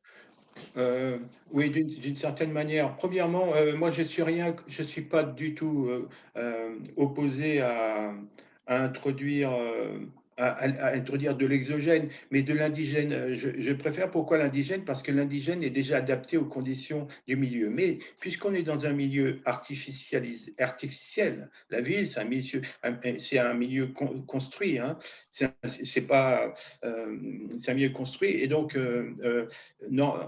Par définition, tout ce qui est artificiel, tout ce qui est construit, la biodiversité n'est pas adaptée à ce qui est construit, parce que la biodiversité, elle est adaptée après l'évolution, dans une perspective évolutive. Elle n'est pas adaptée dès lors qu'on la transplante forcément dans un endroit où elle n'était pas. Par exemple, la différence, c'est qu'avec l'intestin, il y a quand même une petite différence, c'est que le microbiote intestinal qu'on transplante d'une personne à une autre, c'est un microbiote qui vit toujours dans le même environnement, c'est-à-dire l'intestin. Donc là, on ne fait pas on ne joue pas aux apprentis sorciers avec la nature, c'est le même milieu. Par contre, dans le milieu, dans la ville, c'est différent. Alors, bien sûr, et ça se passe, hein, on introduit du sol, mais on l'introduit d'une manière un petit peu, comment dire, anarchique. Or, il faut l'introduire un peu d'une manière raisonnée. Pourquoi raisonner? C'est tout bête. Hein. Si vous prenez un champ cultivé, et vous dites, bah voilà, c'est normal, pendant des siècles, les agriculteurs l'ont fait, donc il faut bien travailler le sol pour pouvoir semer, et donc on va utiliser des outils pour déjà faciliter le travail des agriculteurs, certes, mais des outils qui vont rentrer assez profondément dans le sol et pour retourner le sol, et on pense qu'il faut l'aérer le sol. Et on pense que le sol respire. Le sol ne respire pas du tout. Hein. Et même quand on travaille le sol, qu'est-ce qu'on fait? On fait perdre de l'eau au sol. Et on change totalement les conditions physico-chimiques du sol. Et en plus, on casse des liens. Quels liens on casse? Eh bien, on casse les liens, les fameux liens sur lesquels je travaille, c'est les liens entre les champignons et les plantes. Si vous cassez les liens entre les champignons et les plantes, vous allez, ou si vous, oui, ou si, ça c'est lorsqu'il y a encore les plantes, mais lorsqu'on n'a plus les plantes, on détériore les filaments. Eh bien, qu'est-ce qu'on va faire? Eh bien, on va réduire la possibilité pour les plantes de s'associer avec des champignons et donc ensuite de profiter de cette association pour se développer. Voilà. Et moi, ce que j'essaye de faire sur les toits, introduire du sol, c'est pas introduire du sol, Philippe, c'est introduire de la terre. C'est pas la même chose. Le sol, c'est pas que de la terre. Le sol, c'est un comportement dans un écosystème terrestre, et c'est un compartiment qui est organisé. Alors, vous prenez une partie de terre en surface et vous l'introduisez. Alors, ça ne sera pas du sol, ça sera une partie de terre. Et cette partie qui aura été transplantée, ça sera déjà mieux que rien, bien sûr. Et si on parle un peu pour revenir à la ville et au changement climatique, est-ce que le changement climatique influe sur la diversité microbienne? Et est-ce qu'on peut prendre des actions correctives, en fin de compte, dans les villes, sur le sol des villes? On a parlé tout à l'heure, il y a le zéro phyto, là, quand même, qui peut-être favorise la biodiversité urbaine, d'avoir supprimé, d'avoir interdit, en fin de compte, les désherbants. Mais est-ce que le changement climatique a une influence de manière forte à cette diversité microbienne? Bon, en ville. En Parce ville, que oui. les changements climatiques interviennent ailleurs qu'en ville, bien sûr. Mais en ville, que ça intervienne sur la diversité, de mon point de vue, hein, ce n'est pas les changements climatiques qui participent à la simplification de la biodiversité en ville. Ce n'est pas les changements climatiques, c'est l'homme. D'accord. Ouais, c'est l'homme qui construit et qui fait en sorte d'introduire, qui introduit, et il introduit volontairement ou involontairement, mais en tout cas, il sélectionne vers la simplicité. Or, nous, ce qu'on pense, c'est qu'il faut sélectionner dans l'autre sens, vers la complexité. Et la complexité, c'est un moyen d'éviter les risques de bifurcation du système. Dans le microbiote intestinal, lorsque vous simplifiez le microbiote intestinal, c'est-à-dire lorsque vous éliminez la plupart des espèces, donc vous tuez la plupart des micro-organismes qui appartiennent à la plupart des espèces de microbiote, qu'est-ce que vous faites? Vous faites prendre un risque au système. Vous prenez un risque de développement, de pullulation de certaines espèces. Si ces espèces sont bénéfiques, c'est un moindre mal. le système fonctionnera moins bien, mais c'est un moindre mal. Mais si les espèces qui vont pulluler sont des pathogènes, alors le risque est terrible pour le corps humain. Et c'est exactement, à mon avis, la même chose pour la ville. Si on continue et si on persiste à espérer, en ayant peur du complexe, à construire du simple, eh bien, on prend le risque. On prend le risque que se développe un élément pathogène, un élément dangereux vis-à-vis pas simplement des humains, parce que dans les villes, il y a forcément avant tout des humains, mais également pour la biodiversité. Hein. Ce que je comprends, en fin de compte, dans ce que vous dites en fin de compte que d'avoir des plantes, ce qu'on appelle le cultivar, hein, des plantes cultivées, est-ce que la ville, c'est aussi faire des réservoirs de nature, en fin de compte, en laissant la nature la conquérir toute seule, quoi, un genre de zones de prairies libres, en fin de compte, qui s'auto-alimentent par ses propres ressources. Oui, oui, la ville n'est pas un milieu aussi néfaste pour la biodiversité qu'on peut le croire, hein, pas du tout. Hein. La biodiversité spontanée, hein, c'est pas aussi tranché que ça. Hein. On sait par exemple qu'il y a des villes où dans certains pays, il y a une capitale, par exemple en Belgique, hein, 50% de la flore belge se retrouve à Bruxelles. 60% de l'avifaune en Pologne se retrouve à Varsovie. Voilà. Donc, ce n'est pas parce qu'on a une ville que la ville va avoir un effet négatif vis-à-vis de la biodiversité. Mais ce qui est certain, c'est qu'elle a un effet, elle réduit la biodiversité, c'est-à-dire elle réduit le nombre d'espèces et elle réduit les interactions entre les espèces. Et lorsque vous voulez éviter qu'il y ait une pullulation en particulier de pathogènes, de micro-organismes pathogènes, hein, il ne faut surtout pas casser, et un peu comme dans le champ cultivé de tout à l'heure, casser les interactions entre les micro-organismes ou au sein de la biodiversité de manière générale, mais pour la microbiodiversité au sein des micro-organismes. Si vous cassez ces interactions, eh bien, vous n'allez plus avoir de régulation. Vous allez avoir un territoire, un espace qui va se libérer, où il y a forcément un risque. Et donc, à travers les interactions sur les fonctions, les micro-organismes comme les macro-organismes ont des fonctions dans la nature. Et ces fonctions-là, soit c'est des fonctions qui intéressent l'écosystème dans sa globalité, comme la fixation de l'azote, par exemple.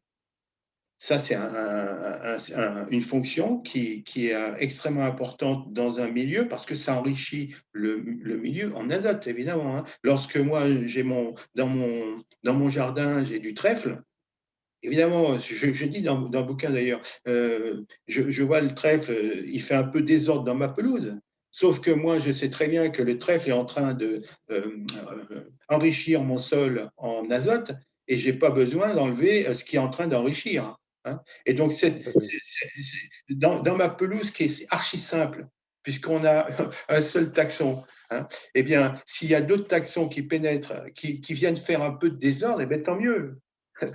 Et pour conclure un petit peu cette intervention, parce que l'heure arrive, pour nos amis qui nous écoutent, qui conçoivent la ville, quel conseil vous donneriez pour garder en fin de compte ce ferment positif qui est la microbiodiversité en ville? Oui, premièrement, et j'espère y contribuer avec mes propos, comme mes collègues, et ce type de bouquin. Le peuple microbien, ça s'adresse aux scientifiques, mais aussi au grand public. Hein, et j'essaye de faire en sorte que tout le monde puisse faire sa propre lecture, mais surtout que les gens découvrent un monde et comme la nuit dépasse leur peur. Hein.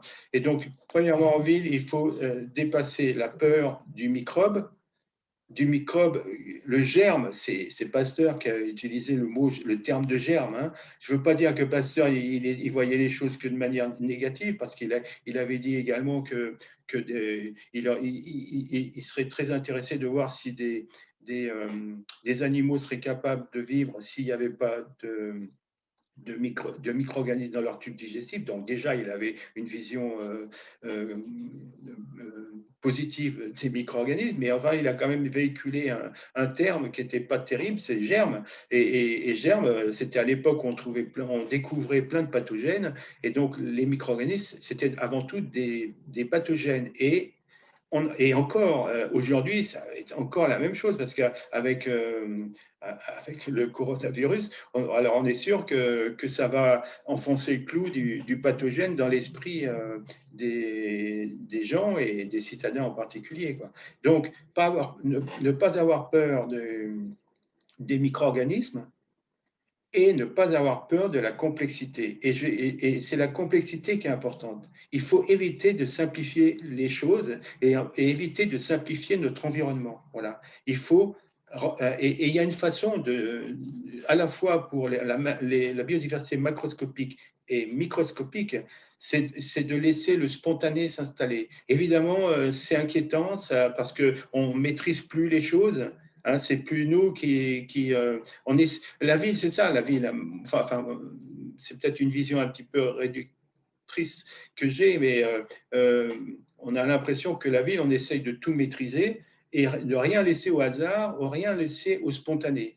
Et ma vision à moi des choses, à la fois au niveau microscopique et macroscopique, c'est qu'il faut à la fois faire confiance, mais également ne pas avoir peur au spontané. Du spontané, et dans le spontané, il y a le sauvage. Voilà. Et donc, je crois, nous, on est plus en faveur du sauvage, et même si ce sauvage va à l'encontre de tribunes, fait naître le fantasme, parce que moi, je trouve que c'est un fantasme, de la déflagration écologique. Parce qu'on fait rentrer du verre dans les villes, on fait rentrer pas que du verre, parce que faire rentrer du verre, c'est pas suffisant. Il faut faire rentrer des systèmes complexes, comme sur les toits végétalisés, c'est des néo-écosystèmes. Pourquoi? Parce qu'ils apportent, non seulement ils sont là pour eux-mêmes, c'est un système complexe qui s'autorégule, mais en plus, il y a des services écosystémiques dont on peut utiliser les effets. Hein. Et donc, la déflagration écologique, parce qu'on introduit du verre ou de la biodiversité dans les villes, pour moi, c'est un fantasme. Voilà. Et il ne faut pas avoir peur du sauvage et de la complexité. Voilà, c'est le message que je voulais passer. Merci beaucoup, merci beaucoup. David, un petit mot merci beaucoup, Laurent. David, si tu veux un petit mot de conclusion. J'étais ravi de participer à cet échange, et j'espère qu'il y en aura d'autres pour associer un peu plus encore l'urbanisme et l'écologie, et faire des villes des endroits plus favorables, et enfin en tout cas, puisqu'ils le sont peut-être déjà, mais finalement qu'on puisse mieux les prendre en compte en tout cas, et surtout dans les aménagements. Et puis pareil pour le temps, et je pense que c'est pareil, hein. Je pense que le parallèle est très bien fait, puisque si on a peur peut-être de la nuit, c'est peut-être aussi parce qu'elle représente quelque chose de sauvage, et peut-être des complexités qu'on n'a pas encore, qu'on ne connaît pas, et souvent l'inconnu fait peur et dérange. Mais... Si l'urbanisme d'aujourd'hui, c'est de laisser la place à ce qui n'est pas maîtrisé, tout maîtriser, c'est-à-dire, avant, on voulait construire une ville en maîtrisant tout. Maintenant, on s'aperçoit que non, il y a des choses qu'il faut laisser. Il faut avoir confiance dans la nature. Et bien sûr, il faut pas. Moi, c'est évident que je sais qu'il y a des pathogènes et qu'il faut lutter contre les pathogènes. C'est pas la question. Mais il faut faire confiance il ne faut pas essayer de tout maîtriser. Mais il faut savoir que parmi beaucoup de choses que l'on sait du fonctionnement naturel, on sait que le fonctionnement naturel, lorsqu'il est complexe en espèces, lorsqu'il est complexe en communauté, lorsqu'il est complexe en interaction et en fonction, alors c'est un système qui est pérenne, qui est résilient. Et c'est plus une question d'avoir confiance ou pas. C'est comme ça que ça fonctionne. Et il faut rentrer, il faut avoir cet état d'esprit. C'est que ce qui est positif fait fonctionner le système, mais le système contient aussi une part de négatif, évidemment. Merci, Laurent. On va se quitter là pour cette matinée. Alors, la séance est disponible en replay, donc il n'y a pas de problème. Écoutez, merci beaucoup de votre participation. Merci, Merci aux Philippe. intervenants. Merci Et je vous David dis aussi. à bientôt Merci pour une beaucoup, prochaine Laurent. séquence avec le Merci à collectif tous. Ressources. À bientôt à tous. Au revoir. À Merci. bientôt. Au revoir. Au revoir.